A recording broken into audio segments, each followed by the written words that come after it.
For generations, baseball has captured the hearts and minds of fans. But there is a painful history behind America's favorite pastime. For decades in the early 20th century, only white players could play professionally until on February 13, 1920, legendary black pitcher Rube Foster formed the Negro League in Kansas City, Missouri. If it had not been for the Negro League, you wouldn't have had as many black baseball players as you had now. Hank Aaron is widely considered one of the greatest to ever play the game. But before he donned that famous Braves uniform, he took the field for the Indianapolis Clowns of the Negro League, leaving his Alabama home in the early 50s.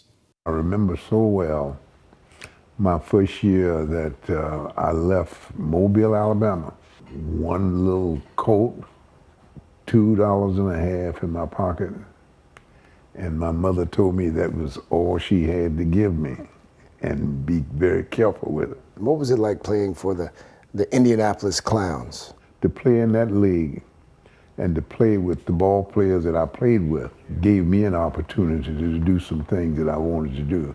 Is it true that there was perhaps more talent in the Negro Leagues back then than there was in Major League Baseball? I would not doubt it one bit.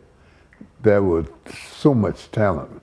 Though thousands of fans came to their games, Negro League players were not treated equally. Roadside restaurants banned blacks in their dining rooms. Gas stations closed restrooms, and white hotels shut their doors. In 1947, Jackie Robinson broke baseball's color barrier. Was there any pressure on guys like you to stay in the Negro League? Yes, it was.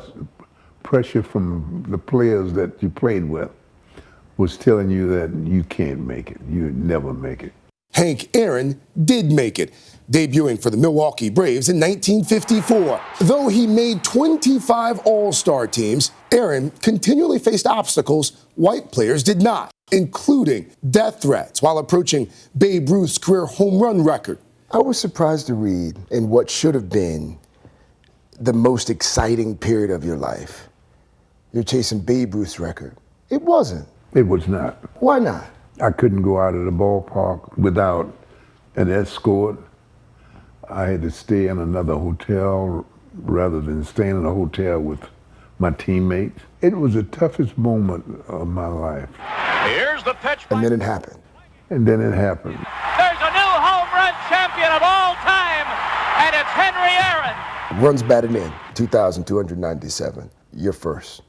Extra base hits, 1,477. You're first. Years with 30 or more home runs, 15. Pretty good argument could be made that you're the greatest that's ever played baseball. What do you think? Well, I'm with you. At 86 years old, Aaron still serves as a senior vice president of the Atlanta Braves, more concerned with the future of the game than his own legacy. You think it's still America's favorite pastime? I think it's one of them. I believe football has caught up in some instance. I believe baseball is still number one. How does Hank Aaron want to be remembered? I've been fortunate and lucky in some ways. I would just like to be remembered as someone that said God gave him the talent to play this game, and he did everything humanly possible to make the game the way it's supposed to be played. Wow. The Negro League Museum is recreating Rube Foster's signing of the Negro League into existence today in Kansas City. Major League Baseball is donating $1 million to the museum in honor of the 100th anniversary, and also has celebrations planned throughout the year.